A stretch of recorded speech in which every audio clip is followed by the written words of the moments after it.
Hello and welcome to the 12 Months to Marathon podcast with me, John Hill, the running podcast for the over 35s with marathon dreams. Episode 51, how to deal with major marathon disappointment. Okay, so what's going on with me at the moment? So I have a half marathon on Saturdays. I record this. Birmingham to Black Country or Black Country to Birmingham, whichever way you want to look at it, which is down the canal. We've got more canals than Venice here in sunny Birmingham in the UK, so apparently. So yeah, it's a canal run. No expectation from me. It's a local run. I like to do it. The t-shirt's always good. So yeah, I like to get a race under my belt.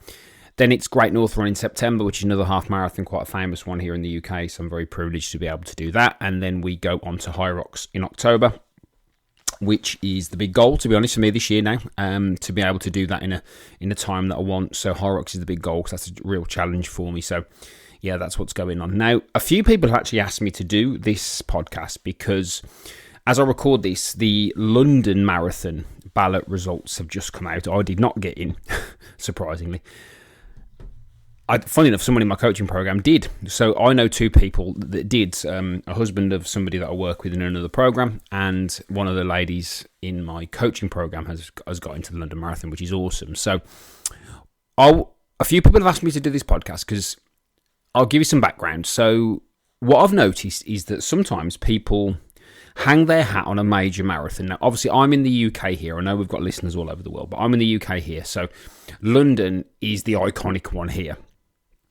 And of course, arguably, it's an iconic marathon all over the world, but particularly in the UK, it's very iconic. So what sometimes people do is they say, well, if I'm going to go for London, I want to do a marathon, I want to do London.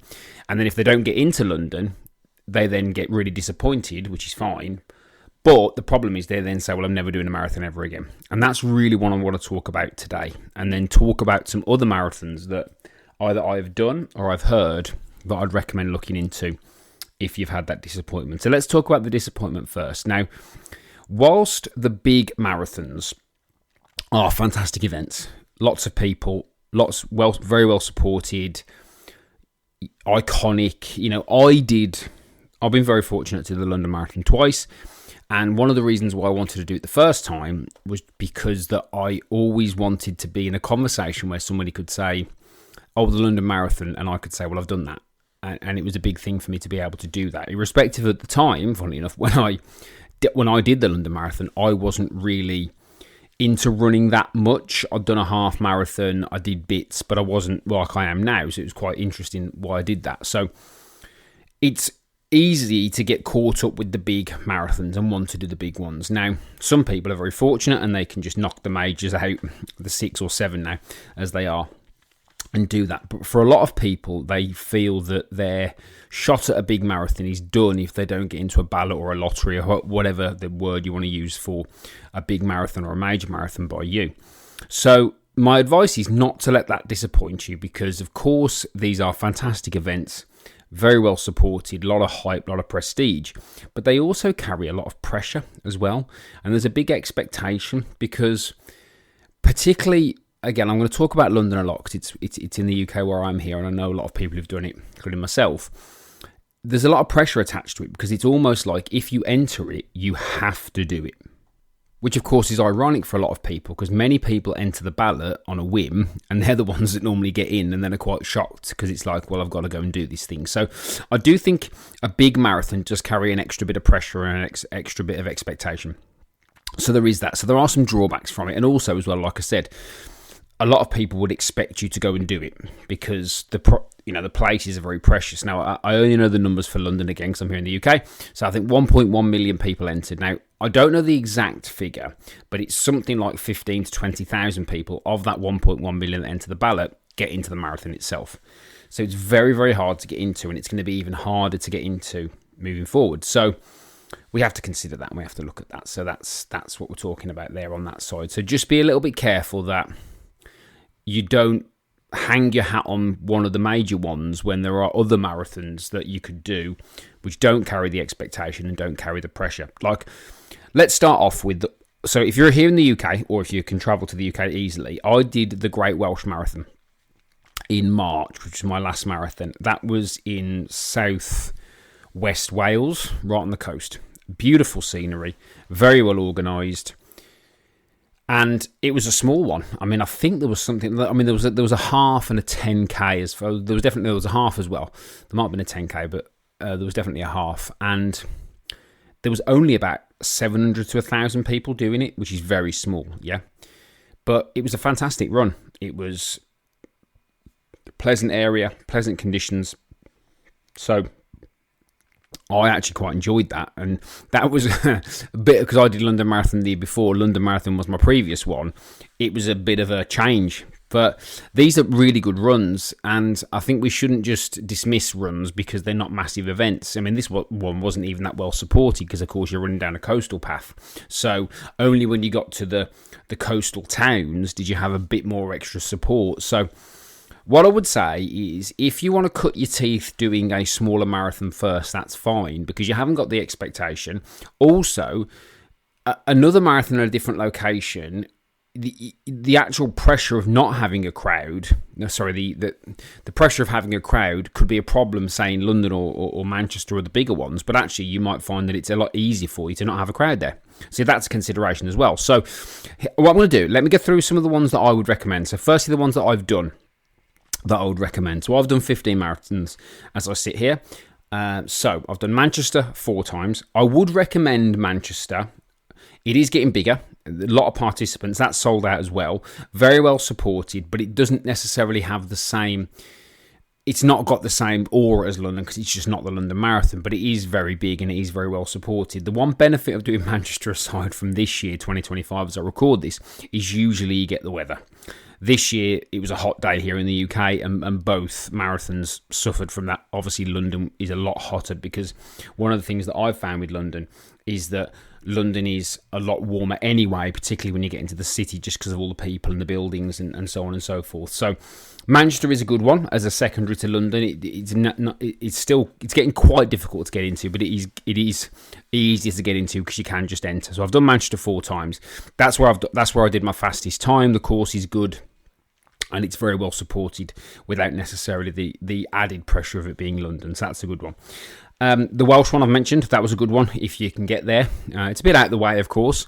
But it's a great course. The weather was good for me. It was single digits in terms of temperature, clear and sunny with a bit of cloud. So it was ideal really for marathon conditions. But of course, it was in March, so you're always risking wet weather or whatever else down that way. So those are 2 to start with that I've done. Chester Marathon here in the UK, very, very good, very well organised, good time of year, October. Again, a smaller event, 3,000 to 5,000 people. As I know, it was 3 and a bit thousand when I did it. Great course. You're going to probably get the weather because it's the start of October in terms of conditions. And I think it's won awards for being incredibly well organised. So I'd definitely have a look at Chester as another one. I've done Edinburgh. Edinburgh's another good one. End of May. You may get the weather decent up there in Scotland at the end of May. It's a good course. Again, it's flat. It's down the coast. It's very well organised again. And obviously Edinburgh's a lovely city. I had my stag do there. Funny enough, I've been there a few times. It's a very nice city. So Edinburgh's another good one here in the UK. Loch Ness. I've done, while we're in Scotland, I've done Loch Ness, which, I mean, the scenery is amazing. It is a bit of a trip to get up there, but the scenery is incredible. It's not the best course in terms of elevation. There are some lumps and bumps. The road, because basically you just run down the side of the loch for most of it, and the road is a bit undulating. It is a bit up and down, and there's a big hill at 18 miles. Let's call a spade a spade. There is a hill at 18 miles, and after that you basically downhill into Inverness to finish. So if you're into your scenery and you don't mind a bit of a bumpy course, I'll call it. I won't call it hilly because it's not hilly, but it's a bumpy course with a hill at 18. Then Loch Ness is another one to look at there. So some of the marathons that I've done I don't think exist anymore, so it'd be hard to recommend those. In terms of abroad, so from the UK, I did Paris. Paris was my third marathon was Paris. Good course. It's Paris. You know what you're getting. The only problem with Paris was you are risking the heat in Paris because it's that time of year when it could get hot. When I did it, it was hot. But in terms of a place, Paris actually is my favourite place in the world. I love Paris. There's something about it, and obviously you've got the food as well for afterwards. So Paris is another good one. It's a massive marathon. It's not too difficult to get into as well. I don't think there wasn't a ballot when I did it. I just entered and got into. Paris is another good one. I've done Florence. So Florence is an interesting one because it's in November when I did it. Florence is obviously a lovely city. There's some very iconic things there, like the cathedral and Michelangelo's David. So Florence is a great city to go to, and that was actually a decent run. I don't remember a lot to it because we didn't. Obviously, there's only a few sites in Florence, but yeah, Florence is good. Cobbled streets, again, same as Paris. So there's some considerations there in terms of the course itself. And now I'm on the spot now because I'm trying to think about which other ones that I've done. So I did a virtual one. I did Manchester 4 times, London twice, Florence, Paris, Edinburgh. Ooh, we did one in my home city here of Birmingham, but it's the only one that they did. They did it in 2017, then they've not done it again. So that's another one that they've done.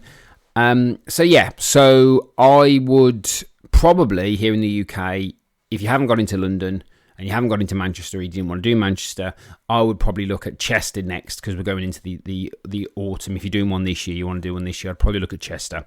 And then maybe next year, look at, if you're doing a spring one, you want to do a spring one, look at the Wales one, the Great Welsh or Edinburgh. Now, so some of the ones that I haven't done, which I'm going to talk about, which I've heard that are decent. So if you're looking for a personal best, then there is, apparently there's 2 here in the UK. Boston, not that Boston, because that's a bit hilly, the one in America, but that's very hard to get into. But the Boston one here, I think Boston's Lincolnshire, that's apparently the flattest one in the country. There's another really flat one in Abingdon, which is by Oxford, which is, I think, in the autumn, September. That's another one that I've heard is decent as well. Brighton, I've heard mixed things about the course, but obviously it's a good event, it's a big event, and a lot of people do that instead of London. Too late for that now, probably to get it. It may have sold out, I'm not sure, I haven't looked. And then, of course, you've got to look at the ones abroad in terms of the majors and what ones you want to do. And there's plenty. So, like, you've got Valencia in December, which has got good reviews. It's meant to be really flat, meant to be a good course. I think there's one of the fastest times ever was in Valencia, as I'm aware. Please correct me if I'm wrong there. Please comment on that and correct me if I'm wrong. So there's some other options in terms of that. So what the key things that I look for with a marathon are organisation, course, because you want it to be something doable, particularly if it's your first one. You don't want to be going anywhere where it's hilly or whatever. Now, normally when I do this, I'm talking to road runners. I'm not talking to trail runners because that, for me, that's quite niche. It's not something I do. It's not something I enjoy doing. But I'm not saying there's anything right or wrong with it or whatever. It's just not my thing. But so if you're a trail runner, that's a different thing. I'm particularly talking about road runners. So ideally, you'd want a flattish course. You've got to have consideration for the weather. You've got to look at that as well. I've never done a marathon in America, but of course there's going to be loads over there. So just look at those considerations. So you're looking at weather, you're looking at organisation, you're looking at course, and things like that. And those will dictate your decisions. And that then depends on what you're looking for in terms of time. So if you're looking for a PB, then you've got to factor that in terms of when you're looking for time of year, temperature, and then your training schedule. So for example, it's a bit of a paradox in one sense, because if you do a spring marathon, you're training in the winter and potentially running in the heat. If you do an autumn marathon, you're potentially training in the heat and then running in the cold. So it's one of those really where it's got to suit you, but you've got to take everything into consideration. And then also as well, I think one thing to do is, do you actually want to go to the place? Because there are some marathons like Florence and Paris, like I've done, and Edinburgh, that are in lovely cities. So you might just want to do that and you don't really want to worry about time or anything like that. So definitely worth having some things to think about in there. The key message being, don't let anything deflate you. Don't let the experience of not getting into a big marathon stop you from just going and doing another one, because you don't know. You might do a smaller one and that might ignite something in you that then builds from there. And actually, if you do then get better at marathon running, you might even get a good for age for one of the big ones, which is still not easy, but slightly easy to get into. I mean, the times are very stretching for good for age, but it's a possibility. It's something that I would never have considered back in 2014 when I did my first marathon. I'd have never been anywhere near a good for age.